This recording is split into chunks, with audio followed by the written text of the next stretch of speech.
Bonjour à tous et bienvenue dans le second épisode de Hors du Temps. Donc je me présente, moi je suis un dragon niais mais je suis aussi un grec de pure souche. Et donc je suis avec...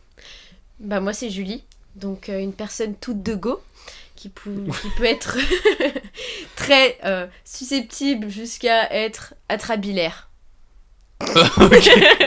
T'as putain de bien préparé du coup. Voilà. Ça Vas-y. veut dire quoi du coup? Vas-y, n'hésite pas à m'expliquer. Alors, atrabilaire c'est vraiment quelqu'un qui a un humour assez noir et qui peut être qui peut amener à la mauvaise humeur. Bon après susceptible voilà. Ok. Et puis toute de go c'est une personne qui est un petit peu, tu vois, qui y va quoi, un peu tout le temps, qui est toujours là d'emblée. Voilà. Joyeuse un peu. Ouais, un petit peu. Puis qui fait aussi, je sais pas, des actions assez, tu vois, Impulsive. voilà. Ok. Donc maintenant que t'as sorti tout ton vocabulaire, t'en as plus pour la suite. Voilà. On arrête. C'est bon. Fin du jeu. Voilà, c'est bon. Ok, donc non. Ouais. Plus sérieusement, on va aborder du coup le thème de l'expatriation. Ouais. C'est ça. Ouais. Donc, C'est très intéressant. donc vas-y, explique-nous un peu, c'est quoi ton histoire, quoi. Alors, mon histoire, donc, je suis sortie du bac. Et je pense que comme beaucoup d'étudiants, on a envie de sortir de ce cercle lycéen des études, aller en université. Donc, je me suis dit, je vais faire quelque chose d'un petit peu différent. J'avais énormément de passion pour les enfants, que j'ai toujours. Et j'avais toujours ce rêve de pouvoir parler anglais, même si ça n'a pas été au lycée. On le sait tous. J'étais vraiment très nulle au lycée. Et du coup, en cherchant, j'ai réussi à trouver... pour faire du volontariat en Afrique du Sud, dans un orphelinat. Donc j'ai pris une année sabbatique et je suis partie pour 6 mois. Et ensuite, quand je suis revenue, faut toujours se mettre... qu'est-ce qu'on va faire les études, l'université, etc. Et je pense que quand on prend une année sabbatique, on a énormément de portes qui s'ouvrent intellectuellement. Et puis pour moi, j'étais un petit encore plus perdue parce que je me suis dit, il y a tellement de choses que je peux encore découvrir dans ma vie avant de savoir vraiment ce que je veux faire. Mais bon, dans tous les cas, mes parents, ils m'ont bien dit qu'il fallait que je fasse des études et je pense que j'étais vraiment d'accord avec eux, donc je me suis lancée. Mhm. Et j'ai trouvé des études qui se passent en Afrique du Sud. C'est un diplôme qui n'existe pas en France. C'est comme si c'est l'équivalent de si on faisait une double licence en France en biologie et psychologie. Ça, c'est assez ouf, hein, quand même. Ouais, et puis du coup, j'ai quand même, je me suis inscrite et j'ai été acceptée, même si mes notes du bac en anglais n'étaient pas folles. Ouais. J'ai fait une lettre de motivation pour leur expliquer T'avais tout mon combien à peu près? parcours. Tu t'en rappelles, J'avais 11. J'ai eu 11 en Bon, anglais ça au va. lycée. Après, c'est Ouais, là-bas que t'apprends, quoi, aussi. ça va, mais je pense que quand on va dans des écoles anglaises ou américaines ou même européennes, il faut passer un test, TOEFL ou d'autres TOEIC, tests. non? Ouais, ou TOEIC, Oui. je sais plus l'un des deux. Enfin, Ouais. et ça, moi, je pense que j'aurais pas été capable de le faire. Ouais. J'avais pas les capacités pour réussir, donc j'ai eu vraiment la chance d'être acceptée Ok. dans cette école sans passer de test. Ok, ouais. Mais je pense que la lettre de motivation que j'avais fait et le parcours que j'avais eu à l'orphelinat avant, ça a fait que Ah bah oui. j'ai pu être acceptée. Voilà. Les 6 mois à l'orphelinat Ouais, en non, Afrique mais du c'est- Sud, ça ouais. t'a pas mal aidé. Hein. Ouais, c'est clair. T'es ressorti, tu parlais carrément anglais. Ouais, hein. ouais, ouais. On te reconnaissait pas Mais en anglais. ouais, Quoi. ouais, c'est clair. Sur Clairement. ça, j'ai. Ouais. Ni en français d'ailleurs. Oh, ouais, ça, c'est un peu pour toute la vie. Hein. Ok, donc Mais oui, voilà. mais puis t'avais l'envie de quitter le cocon familial, Ouais. j'imagine. J'ai toujours eu, depuis le lycée, Ouais. cette envie de faire mes études ailleurs, ouais, vraiment de pouvoir explorer le plus de culture et toujours des choses qu'on s'imaginerait même pas que ça existe en fait. Ouais. Je pense que... L'inconnu, quoi. Ouais, voilà, c'est ça. Quelque chose... Enfin, ouais, c'est ça. Mais vraiment aller vers l'inconnu, quoi. Aller vers quelque chose que vraiment, tu t'imagines pas que ça existe, quoi. Et c'est ça qui est fou, je pense. Parce que on est tous dans notre communauté, notre culture, notre petit pays qui a vraiment des idées propres, mais même quelque chose d'un petit peu débile, mais rien que les expressions ou l'humour. Et quand que je suis partie et que j'ai rencontré des personnes qui étaient vraiment différentes, tu te rends vraiment compte à quel point des petites choses peuvent être différentes comme ça, quoi. L'humour, ça a été vraiment... Ouais, l'humour, Enfin, même si je parle couramment anglais, c'est quand même super dur de comprendre et de taper des barres avec des gens, parce que c'est des humours qui peuvent être bizarres pour moi, Après, parce t'as que jamais j'ai eu pas d'humour, baigné donc dedans. ça va, quoi. Ouais, c'est ça, ouais. On me le dit souvent. Ok. Oui, bah, rien que l'humour anglais, il est totalement différent de l'humour français, donc j'imagine même pas l'humour sud-africain, quoi. Enfin, c'est nous, encore on plus le loin. voit quand même déjà, rien qu'en regardant des films, les humours, des films Ouais, américains, des séries, ouais. Ouais, c'est pas du Et tout encore, le on arrive même à humour. comprendre. Moi, il y a vraiment des fois, je suis larguée. Hein. Ouais. Genre, je me dis, faut vraiment qu'il m'explique. Et je me dis, putain, ça part vraiment de quelque chose que j'aurais jamais imaginé, quoi. Ça va loin, quoi. Ouais. Ouais, bah, ça, l'humour, c'est propre à chaque contrée, Ouais. c'est clair. Puis il y a partir plus ou moins loin. Après, si t'as pas les références culturelles du pays aussi, ça joue énormément. Hein. Parce que ça peut faire des références vraiment culturelles propres au pays. Ouais. J'ai pas d'exemple là qui me vient à la tête, mais. Bah ouais, voilà, ouais. Puis, déjà, qui ont pas la même classe sociale que toi, qui peuvent pas rigoler sur les mêmes choses, et. Ouais. Ouais, rigoler sur les. Bah ouais, ça c'est clair. Hein. C'est clair, même en France, hein, les plus riches ou les plus nobles, quoi, rigolent pas sur les mêmes choses, c'est clair. Même se racler sur une classe sociale en dessous, ouais, ça je pense que ça existe dans tous les pays. Hein. Mais voilà, c'était vraiment des petites choses comme ça qui m'ont fait. Je pense qui nous font s'ouvrir à toutes les choses qu'on a, en fait. Je pense que c'était vraiment ça, c'était un peu un déclic. Mais déjà, la première fois, quand je suis arrivée à l'orphelinat, c'était vraiment. Je suis arrivée là-bas, et en fait, quand t'arrives dans un endroit qui est nouveau, avec des personnes nouvelles, où t'as aucun lien, en fait, avec ta vie d'avant, ou ta vie, c'est vraiment, en fait, tout qui doit se reconstruire. Et je pense que c'est là que tu te poses vraiment les questions de qu'est-ce que j'ai envie de garder dans ma vie que j'ai eue avant, et qu'est-ce que j'ai pas envie de garder, et qu'est-ce que j'ai besoin aussi pour être heureuse, qu'est-ce que j'ai besoin pour pouvoir vraiment vivre ma vie la plus comblée, etc. Et ça, c'est un travail, je pense que pas pour tout le monde sur le long terme. qui vraiment, mais je pense même aux étudiants français qui partent vivre dans une autre ville. Ouais. Bon, après là, voilà, ils sont toujours avec des Français, donc il y a toujours vraiment une connexion déjà de langue, connexion culturelle, une connexion de classe sociale. Moi, c'est des choses que j'avais pas du tout là-bas. Je suis arrivée là-bas, personne parlait la même langue. J'étais avec des Allemandes qui étaient de la même classe sociale que moi, mais bon, parlaient pas la même langue, on n'avait pas la même culture. Il y avait plusieurs Allemandes, et toi t'étais pas avec une Française en plus. Voilà, c'est ça. J'étais dans une maison avec 3 Allemandes, et j'étais la seule Française. Donc elles étaient toutes les 3 missionnaires. C'est-à-dire en fait, pas c'est... la position, quoi. Non. non, c'est pas du tout ça.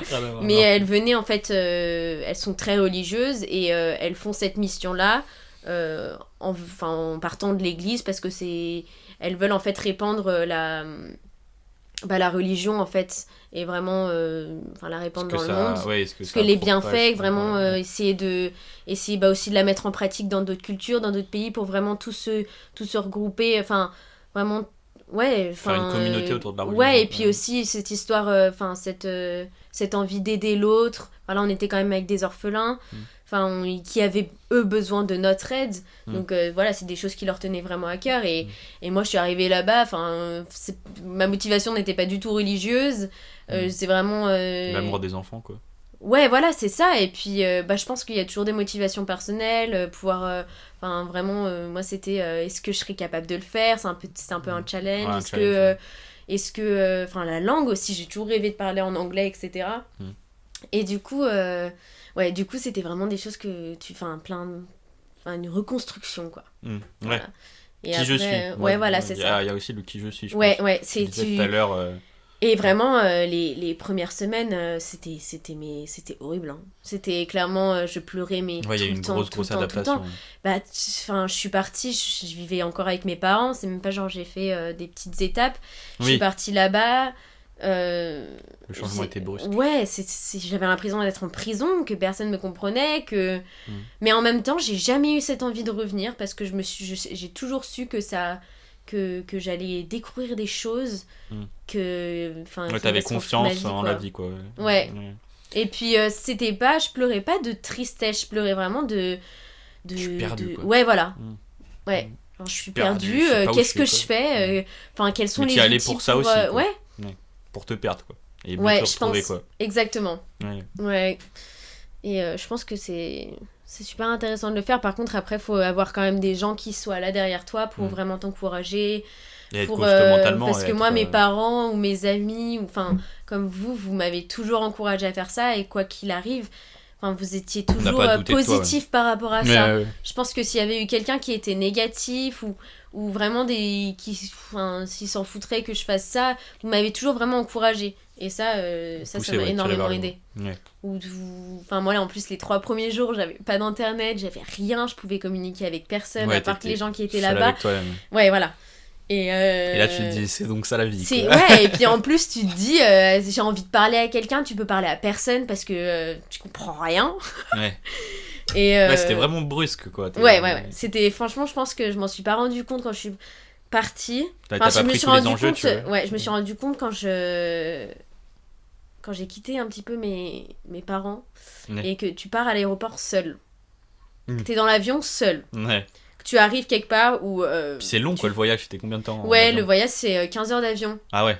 Donc t'as le temps de ressasser ta vie, quoi. Voilà. C'est un peu ça. Ouais. C'est un petit peu un sas de décompression, tu vois. Et ça se fait vraiment ça parce que tu changes de monde, en fait. Ouais. Tu changes, Tu changes de climat, quoi. Tu changes tout. C'est tout con. Tu changes tout. Ouais, non, vraiment. Le premier truc qui me vient à l'esprit, moi, c'est le climat, quoi. Tu changes... Enfin là par exemple là-bas c'est les vacances d'été en ce moment. C'est les vacances d'été je suis arrivée à l'aéroport de Johannesburg, j'étais on est le 3 mars. Ouais voilà, il faisait 30 degrés, j'étais avec ma doudoune. Ouais. Parce que j'étais là quand je vais arriver en France. Punaise. Puis tu sens pas le changement de température dans l'avion. Non. Ouais. Non du tout. Parce que c'est hyper isolé quoi.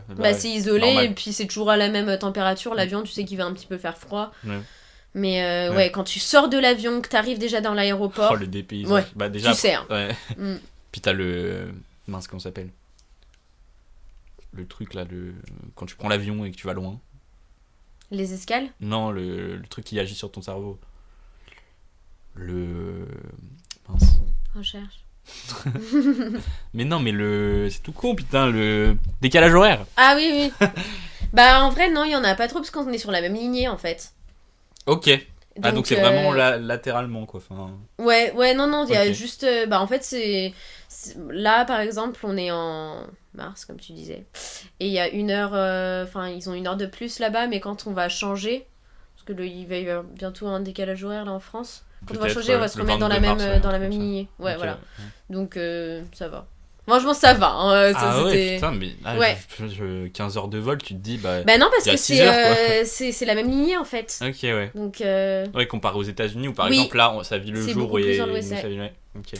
On est vraiment décalé sur le... Ok. Et pourtant, c'est à peu près la même distance, quoi. Ouais. Je pense. Ouais, je pense aussi. Ouais, voire même moins loin. Ouais, ça dépend où tu vas aux États-Unis, quoi. C'est vraiment loin, quoi. L'Afrique du Sud, c'est à la pointe de l'Afrique, quoi. Donc, c'est ça. C'est vraiment... Tu peux pas faire plus loin en Afrique. Ouais, non, mais c'est ça. En plus, je sais pas où t'étais situé. T'étais où ? Alors là, l'orphelinat, il était dans le nord de l'Afrique du Sud, dans l'est de l'Afrique du Sud, à côté de Durban. Et là, quand je fais mes études, je suis au Cap. Enfin, à 40 minutes du Cap à Stellenbosch. Cap, c'est donc le plus au sud. Voilà, c'est ça. Okay. Très bien. Enfin, c'est là où il y a le Cap de Bonne-Espérance. Ok, de nom. Je connais. Voilà. C'est je suis encore jamais allé, mais... Je crois que c'est ça. Hein. Ouais. On vérifiera, mais... C'est le Cap, genre le plus au sud, quoi. En fait, tu vas au bout. Oui, c'est ça, tu vas au bout du monde et tu vas au bout de l'Afrique, en fait. Ouais. Tu peux aller au bout de l'Afrique. Ouais, attends, je vais rechercher ça, mais en même temps qu'on parle. Cap de Bonne-Espérance. Le Cap de Bonne-Espérance. Donc ce serait le Cap qui serait le plus au sud. Alors, c'est pas la ville du Cap qui est vraiment le plus au sud. Ah ouais, c'est quand tu vas un petit peu sur l'est. Sud-est, ouais. C'est ça. Ouais. Et genre là, t'as vraiment le bout, quoi. Enfin, on est tenté à dire que le Cap, c'est vraiment le bout du monde, le bout de l'Afrique. Mais en fait, non, le Cap de Bonne-Espérance, il est un petit peu... Bon, à quelques kilomètres près. Hein, ouais, voilà, c'est plus ou moins la même chose, quoi. Ouais. Péninsule du Cap. Parce qu'il y a des îles là-bas, du coup. Oh putain, mais ça doit être fou, tu te dis alors, que t'es au bout du monde, quoi. L'île où Nelson Mandela, il a été emprisonné. L'île de Robben Island. Ok, comment tu l'écris ? R-O-2-B-E-N. Ok. Island. 2B en anglais, putain, c'est rare. Je crois, hein. Ah, il y a la Nouvelle-Zélande qui est pas mal aussi. Ok. Après, je sais pas. Mais... c'est peut-être le plus proche de l'Antarctique. Ok. Ouais, Robben Island. Et après, t'as Madagascar sur l'est, et puis... Ah oui, non, t'as l'Afrique. T'as l'Amérique du Sud aussi, hein. La pointe de l'Amérique du Sud est quand même assez fou, hein. Assez loin. Bref. Ouais. Ok. Le Cap de Bonne-Espérance. Donc tu y es déjà allé, j'imagine? Non? Je suis allée à Cape Point. C'est pas le Point. Cap de Bonne-Espérance. C'est... Enfin, je crois que... Je sais plus si c'est... Non, je crois que c'est pas le Cap de Bonne-Espérance. Je réussis pas à aller encore. Ok. Cape Point, c'est quoi du coup? Cape Point, c'est... Ouais, vraiment un... Bah, c'est... Ouais, je crois que c'est vraiment la pointe du Cap, par contre. De la ville du Cap. Et... Ok. Je crois. C'est tout. Tu veux qu'on vérifie? Bah, après, c'est... Ouais, c'est un des bouts de rocher où tu marches... Puis t'as vraiment un bout, C'est un quoi. rappeur, apparemment. Ah oui, mais Cap Point, mais oui, il a fait un feat avec Nino. Cape Point. Attends, Cape Point. C'est K, genre la lettre K. Non, c'est un C. Ah. Comme le Cap. K, genre C-A-I. C-A-P-E. Ah, Cape. Ouais, Ok. Cape. Ah ouais, mais c'est traître, il y a le P de Point. Ok, oui. Ouais, c'est vraiment la pointe de l'île, ouais. Promontoire oriental. À la pointe sud de la péninsule du Cap, ouais. Voilà. Ok. À l'est du Cap d'Espérance. De Bonne-Espérance. Voilà, c'est ça. Ok. Bah super stylé, du coup. Ok. Et du coup, ça t'a apporté beaucoup de choses, j'imagine, ce voyage. Enfin, cette excursion. Je pense que j'en ai encore pour 2 ans. Mais je pense que... D'études. Ouais. Oui. Après, oui, d'études. Et après... Il y a vraiment des... Je pense que je suis en train de vivre énormément d'émotions que j'arrive pas trop à mettre de mots dessus. Ok, ouais, et t'arrives puis pas en à les même gérer, temps, quoi. pour moi, c'est normal parce que j'ai jamais vécu autrement. Parce que c'est un peu... Je comprends pas. Vu que j'ai pas vécu, si j'étais seulement une étudiante allant à une université en France, pour moi, c'est les émotions que je vis là, j'arrive pas à mettre la main si c'est vraiment par le voyage ou si c'est vraiment par le fait que que je prends de l'âge et que je commence à... Enfin, comme vous, quoi. Enfin, Oui. est-ce que Son c'est chemin. le fait de voyager qui me fait penser ces choses-là ou ressentir ces émotions-là, ou si c'est le fait de grandir et mentalement de découvrir des choses tout le temps, quoi, juste que si j'avais pas fait ce voyage, j'aurais quand même évolué mes pensées de la même manière, quoi. Ben, après, est-ce que c'est vraiment intéressant de savoir le pourquoi du comment? Bah, c'est pour ça, en fait, le problème, c'est que les gens, ils me demandent qu'est-ce que ce voyage t'a appris, et du coup, j'ai vachement de mal à faire la différence entre les deux. Du coup, en même temps, je pourrais tout leur expliquer et de tout ce que j'ai un peu réalisé pendant ces années, mais en même temps, est-ce que c'est le fait d'avoir voyagé ou est-ce que c'est le fait juste d'avoir grandi et d'être parti de chez soi et de... Un peu des deux. Ouais, je pense que ce serait un peu des deux. Bah, c'est clairement mais des deux. après, oui, il y a quand même des choses que je peux dire que c'est grâce au voyage, comme j'expliquais, pouvoir se reconstruire. Ça, maintenant, je sais que je pourrais partir où je veux parce que je l'ai déjà fait et que je sais qui je suis, je sais ce que j'aime, je sais ce qu'il me faut pour pouvoir être heureuse, je sais ce qui est important pour moi, et ça c'est vraiment trop cool. intéressant, quoi. Bah, t'as vraiment fait ce que j'appelle un voyage initiatique, quoi, où tu t'es initié au monde et tu t'es dit allez, je vais me perdre en Afrique du Sud, c'est ça. Je vais me retrouver seul face à moi-même avec des gens dont je ne parle pas la même langue, des enfants, j'adore les enfants. Le seul truc qui te faisait tenir, limite, c'était les enfants, quoi. Enfin, la seule raison d'y aller, c'était les enfants. Ouais. Si t'avais besoin d'une année sabbatique, comme plein de gens ont besoin après les cours parce qu'ils sont perdus et parce que t'es en terminale et tu sais pas ce que t'as envie de faire. Et ouais, je comprends, mais c'est fou. Ouais, et en plus, c'était vraiment les personnes avec qui je pouvais me connecter le plus parce que des fois, le plus souvent, ils parlent pas quand ils sont petits. Du coup, en fait, j'avais déjà appris à communiquer avec eux sans même parler, et ça, c'est super intéressant parce que... Ouais, juste par les gestes ou... Du coup, ce qui me faisait du bien, c'était d'être avec eux, quoi. Quand tu fais un jeu, tu peux arriver à comprendre les règles avec les signes, mais tu passes quand même des bons moments. Parce que plus on arrive à être dans l'âge adulte, et plus tu passes des moments avec des personnes en parlant, en communiquant, etc. Ouais, même en jouant, hein. Moi j'ai pas perdu le sens du jeu, tu vois, toujours là. C'est quand même des jeux plus complexes où il faut quand même savoir parler, quoi. Ouais. C'est clair qu'on joue pas à l'eau touche-touche, quoi. Ouais, voilà. Et ça, c'est trop bien parce que pour eux, c'est trop bien de jouer. J'aurais appris 1, 2, 3 soleil. Ah oui, ils connaissaient pas? Ah non. Non, ils connaissaient pas. Ils m'ont appris des jeux aussi. Et... Ok. Et en fait, c'est eux aussi qui m'apprenaient la langue. Ouais, bah oui, forcément. Parce que ils apprenaient à leurs plus petits. Par exemple, si... oh, c'est quoi ça en parlant d'un oiseau? Moi, je faisais la même chose. Hein. Oui. Ah, c'est quoi ça? Il me disait... il m'expliquait ce que c'était. Ou quand je comprenais pas un mot, il m'expliquait. Ouais, ils étaient vachement solidaires, en fait. Ah ouais. À l'orphelinat. Ouais. Ouais, ça me fait beaucoup penser à...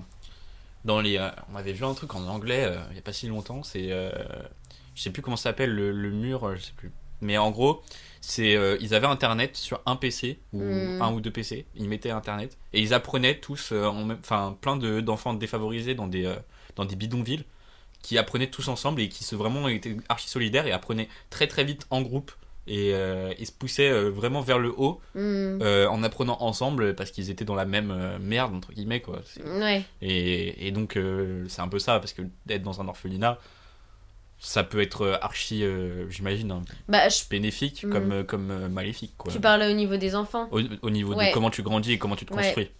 Bah, ça c'est une question qui reste en suspens. Qui reste en suspens beaucoup, hein.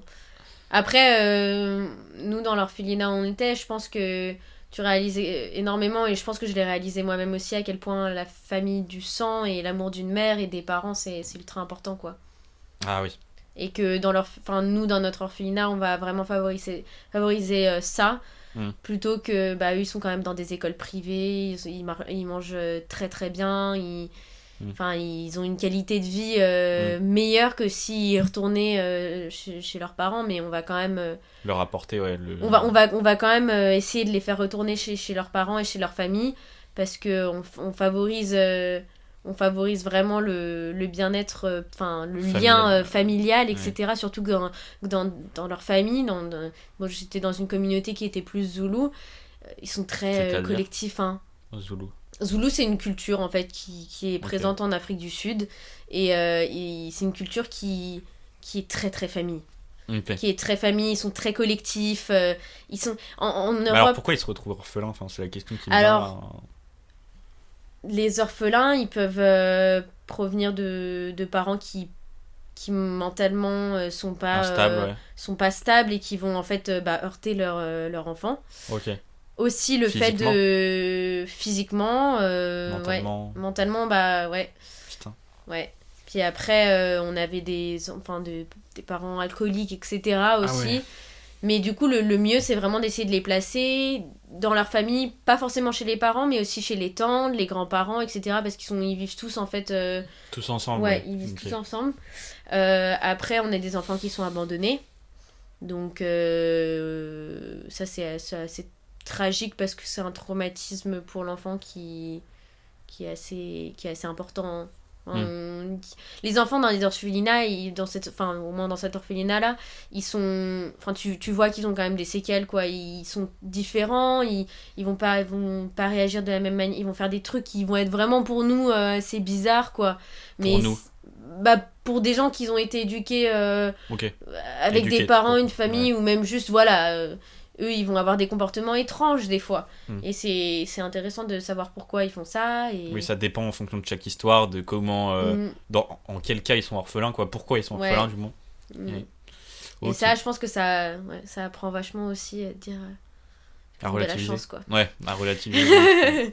C'est clair c'est moi le plus parce qu'en soi quand tu t'es dans un orphelinat on pense que c'est triste que voilà, ça nous touche le cœur, etc. Oui, ça nous touche le cœur, mais il faut pas oublier que des enfants, c'est toujours heureux. Hein.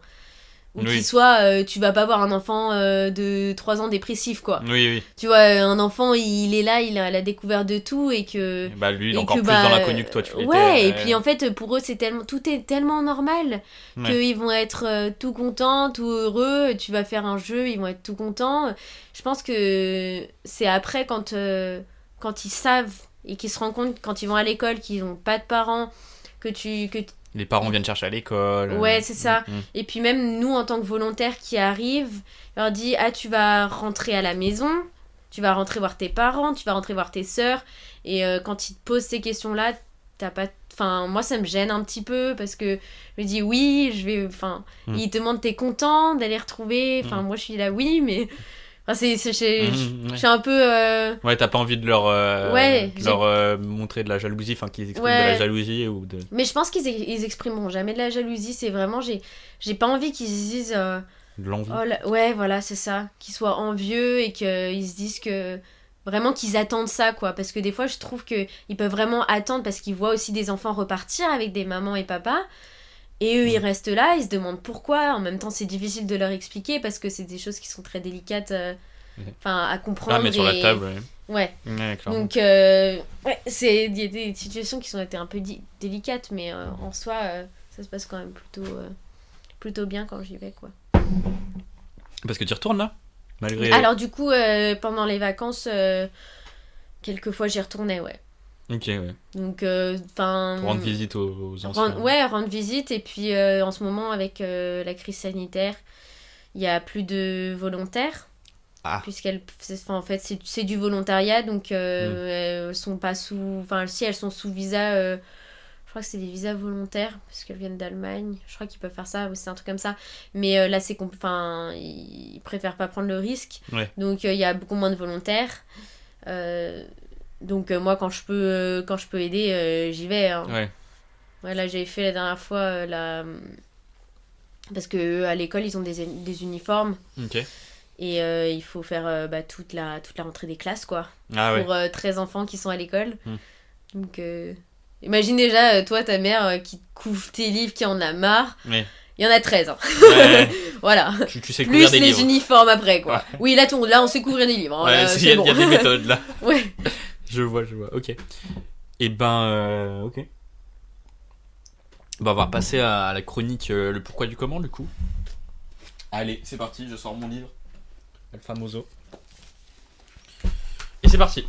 Du coup, aujourd'hui, le pourquoi, c'est pourquoi existait-il autant d'animaux gigantesques par le passé. Oula.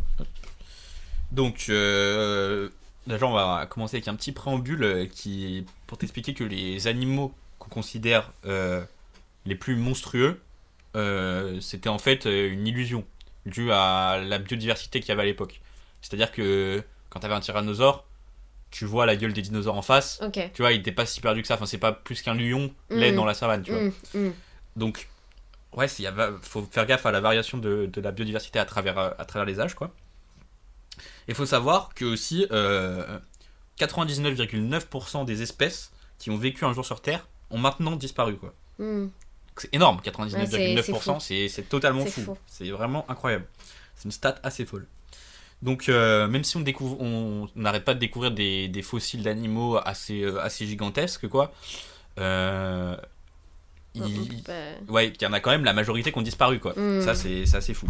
Donc bref, reste à savoir du coup pourquoi ils ont disparu, pourquoi autant ont disparu déjà. Et donc faut savoir que les grandes espèces, donc les plus grandes espèces qui sont en haut de la chaîne alimentaire, sont toujours les premières à disparaître lors des crises. Donc ça c'est assez fou, mais c'est comme ça, quoi. Ça a été théorisé par Michel Laurin, qui est un membre du Muséum national d'histoire naturelle de Paris. Bref. Donc il est plus simple de survivre aussi quand on est petit, en fait. Tout simplement parce que on a un moins gros estomac, et donc on a moins besoin de se nourrir. Et on va trouver de la nourriture plus facilement, et on va être plus à l'abri, en fait, finalement. Ce qui paraît contre-intuitif un petit peu. Ok. Donc aussi, ce qui peut l'expliquer, c'est le climat, l'adaptation au climat. Les espèces animales ont du mal à s'adapter au climat, en fait, changeant, qui a beaucoup changé à travers les époques. C'est pour ça que aussi les dinosaures ont disparu, etc. Et il y a aussi des crises biologiques qui font que les animaux peuvent plus se nourrir. Parce qu'à l'époque, les dinosaures pouvaient se nourrir par exemple par de la végétation, qui était très très luxuriante, alors que au bout d'un moment déjà ça finit par disparaître, c'est pas une ressource éternelle. Et donc voilà, il y a des crises biologiques qui sont à prendre en compte aussi, quoi. Mais du coup, les grandes espèces d'animaux connues aujourd'hui se sont souvent en fait développées sur des climats isolés, des climats d'îles, en fait, tout simplement, sur les îles, en fait, dans des milieux complètement isolés. Donc ainsi, En fait, on théorise également que l'absence de prédateurs, parce que sur une île, il y a forcément moins de population, du coup, l'absence de prédateurs et de concurrents des petites espèces, comme le rat, par exemple, ou les autres rongeurs, n'ont plus d'avantage à se cacher et grandissent quand il n'y a plus les grandes espèces. Et du coup, on change de cycle. C'est pour ça qu'on voit des rats plus gros dans certaines parties du monde. De même, il y a 25 millions d'années, beaucoup de rongeurs et de marsupiaux géants peuplaient l'Amérique du Sud, alors isolée. Donc c'est pour expliquer que vraiment avant, il y avait beaucoup plus d'animaux gros, ils peuvent plus se répandre, quoi, comme je le disais précédemment. Donc leur disparition s'explique aussi du coup par l'apparition de concurrents ou d'un concurrent de la même espèce ou d'un prédateur qui va pouvoir le tuer, et du coup c'est la chaîne alimentaire. Voilà, ou bien encore par un changement climatique. Voici pour le pourquoi. Et on va passer au comment. Et le comment d'aujourd'hui, c'est comment, encore un rapport avec l'eau par rapport au dernier épisode. Comment est-il possible de fabriquer de l'eau ? Alors, comment on fabrique de l'eau ? On constate que la synthèse de l'eau, elle fait intervenir un gaz. On va y aller doucement. Okay. On constate que la synthèse de l'eau fait intervenir un gaz qui, à la moindre étincelle, s'enflamme. Donc c'est un gaz très très... je sais pas comment on dit. On arrête tout de suite cette tentative. S'enflamme et ça forme de la vapeur d'eau. Donc logique, l'eau se transforme en vapeur d'eau. Voilà. On l'a tous vu. Il le baptise, donc il est baptisé hydrogène, cette vapeur d'eau. Donc la réaction des deux molécules d'hydrogène gazeux, donc H2, deux molécules, et d'une molécule d'oxygène gazeux, O2, forme deux molécules d'eau, H2O. Du coup. L'eau n'est donc pas une entité chimique indissoluble. Ça veut dire que, en gros, on ne peut pas la dissocier, quoi. Ouais. Donc cette réaction, ça peut être un remède au manque d'eau potable, mais ça se heurte à un gros obstacle qui est le dihydrogène, en fait. Donc le H2 n'existe pas à l'état naturel. On ne peut pas en trouver à l'état naturel. On est obligé. Donc ça, c'est très très embêtant. Donc le plus facile, c'est de l'obtenir à partir de l'eau elle-même, le H2, par l'électrolyse de l'eau, ce qu'on appelle l'électrolyse de l'eau, qui est assez connu. Donc la combustion de cette matière organique n'est pas envisageable, car la vapeur d'eau libère de fortes quantités de gaz carbonique qui ne sont pas bien qui sont pas idéales pour l'environnement. Et voilà. Et ces deux méthodes s'avèrent très très ruineuses, car le manque d'eau, c'est pas le manque d'eau, mais c'est plutôt le coût d'obtention d'une eau potable qui se fait cher, quoi. Donc on envisage plutôt de dessaler l'eau de mer. Donc ça c'est plutôt simple. Et puis il y en a un peu à foison. Ou plutôt de fuser dans des forages profonds, dans les nappes phréatiques, etc. Donc des capteurs de brouillard aussi sont mis en place, par exemple au Chili, qui permettent de capter les vapeurs d'eau et récupérer cette eau qui est contenue tout simplement dans les airs. Voilà pour cette chronique. Donc, super intéressant, c'est l'objectif, hein, c'est d'apprendre des choses en s'amusant. Et donc on va passer aux recommandations. Est-ce que tu aurais des recommandations artistiques, culturelles, musicales à faire ? Sinon je commence. Bah ouais, vas-y, commence. Moi je conseillerais un petit artiste qui s'appelle Lario Nowhere, plutôt Nowhere, enfin c'est écrit Nowhere. Et qui a sorti un EP récemment qui s'appelle Atom, il me semble, et qui est j'ai vraiment bien aimé. Et Souvenir aussi, je conseille petit groupe de Chloé. Voilà. On fait représenter les amis, donc Souvenir, un très bon groupe de musique. Ouais. Voilà. Moi du coup je vais on va toujours recommander Souvenir aussi. Les deux recommandations. Deux recommandations, c'est vraiment bien, hein. C'est pas que c'est notre pote, hein. Et on parlait aussi sur la découverte de soi. Et je suis sur un livre de Jay Shetty. Alors, comment tu l'écris ? Jay, espace, SHE, 2TER. Okay. 2TY, pardon. 2TY.